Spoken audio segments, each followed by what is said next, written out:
Rekan dari kelompok Tape Ketan akan menampilkan video tentang cara membuat dan mikroorganisme apa yang berperan dalam tape ketan.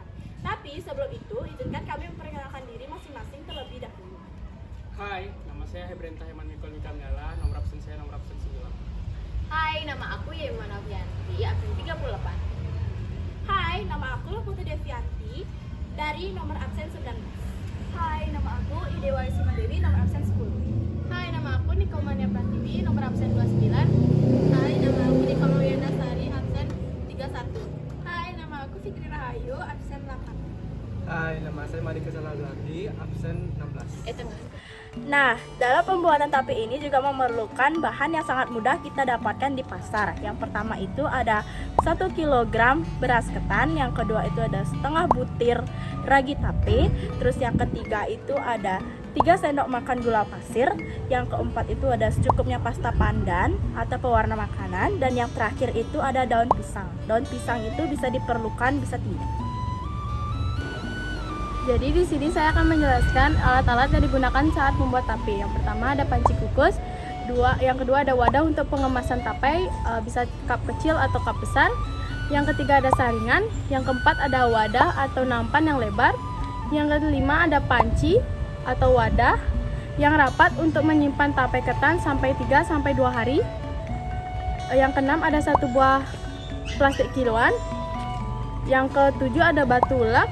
Yang ke-8 ada sendok makan, yang ke-9 ada sendok sutil, yang ke-10 ada gunting. Cara membuat tape ketan. Cuci bersih beras ketan dan ulangi beberapa kali hingga bersih. Rendam beras ketan semalaman atau minimal 2 jam. Sisihkan airnya.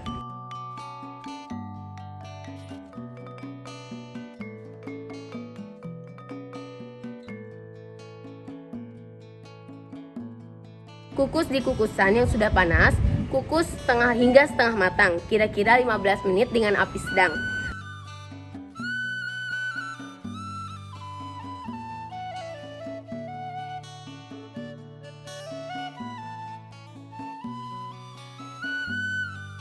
Setelah dikukus setengah matang, angkat beras ketan ke wadah lain. Tambahkan secukupnya perasa pandan atau pewarna hijau. Kemudian siram dengan 500 ml air panas, lalu diaron.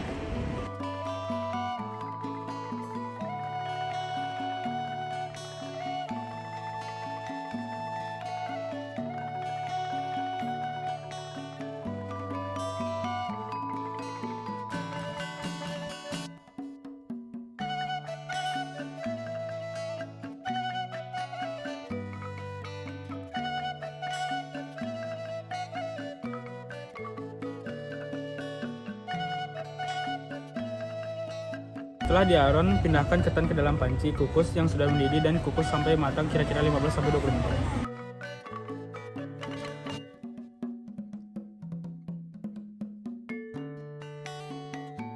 Pindahkan ketan yang sudah matang ke dalam nampan atau wadah yang sudah disiapkan dan ratakan seluruh permukaannya, biarkan dingin.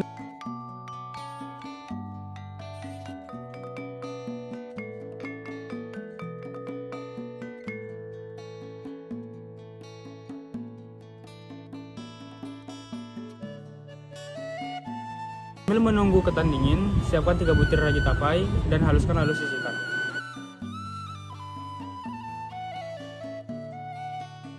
Setelah tape benar-benar dingin, tabur ragi menggunakan saringan dengan rata ke seluruh permukaan ketan. Tambahkan 1 sendok makan gula pasir, lalu aduk sampai rata.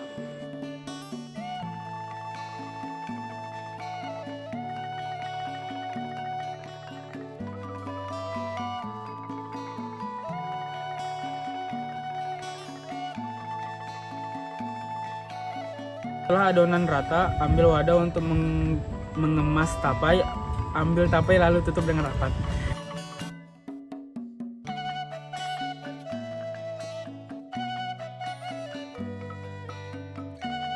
Setelah dikemas, fermentasikan tapai ke dalam panci atau kardus selama 3 hari 2 malam. Ditutup dengan rapat.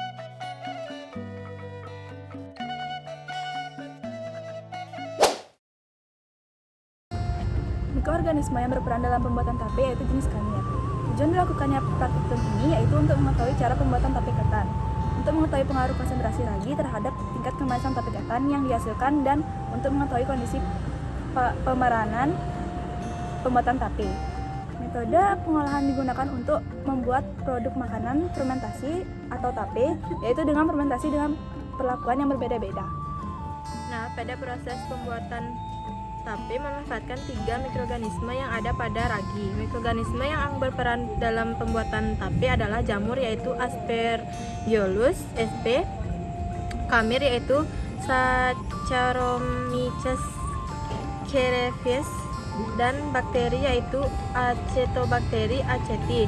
Berikut penjelasan masing-masing mikroorganisme pada pembuatan tape. Yang pertama, amilum akan dihidrolisis oleh jamur yaitu Aspergillus sehingga dihasilkan glukosa. Yang kedua, glukosa akan difermentasikan oleh kamir yaitu Saccharomyces cerevisiae sehingga dihasilkan karbon dioksida dan alkohol. Yang ketiga, alkohol akan difermentasikan oleh bakteri Acetobacter aceti sehingga dihasilkan asam cuka dan uap air. Adapun tahapan dalam pembuatan tape ketan memiliki masing-masing fungsi. Itu ada 5 fungsi. Yang pertama, pencucian sebanyak 2 kali berfungsi untuk membersihkan kotoran dan menghilangkan kontaminasi benda asing yang ada pada beras ketan. Dan yang kedua, proses perendaman memiliki fungsi dalam proses gelatinisasi pada tahap selanjutnya. Dan yang ketiga, pengukusan memiliki fungsi dalam pematangan beras ketan menjadi nasi ketan, mematikan mikroba patogen, serta untuk memperoleh tekstur yang lembek pada nasi ketan. Dan yang keempat, pemberian ragi memiliki fungsi untuk fermentasi ketan menjadi tape. Dan yang terakhir itu, proses pengemasan tape berfungsi untuk memperoleh suasana anaerob sehingga dapat mendukung proses fermentasi oleh mikroba amilolitik dan menjaga agar tetap steril. Nah, hal ini sesuai dengan pernyataan Hasanah pada tahun 2008 yang menyatakan bahwa proses pembuatan tape ketan dilakukan dengan beberapa tahap, yaitu ketan dicuci, lalu direndam, kemudian beras ketan dikukus sampai masak, lalu beras ketan yang sudah didinginkan dan diinokulasikan dengan inokulum dengan tape ketan, dibungkus rapat dan dibiarkan terfermentasi dalam suhu kamar. Baik, sekian video yang dapat kami tampilkan. Mohon maaf apabila ada kesalahan kata, dan terkait informasi yang dapat kami berikan di video ini, kami tutup dengan para pesan. Om Santi Santi Santi. Dadah semuanya.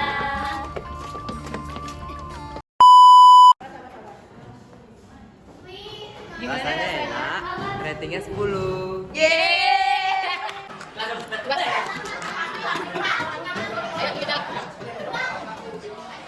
Ayo. Gimana rasanya? 1-10. Kamu yayangku. Bersih beras ketan. Pembuatan. Membuat. Langkah pertama, siapkan 1 kali agar bersih.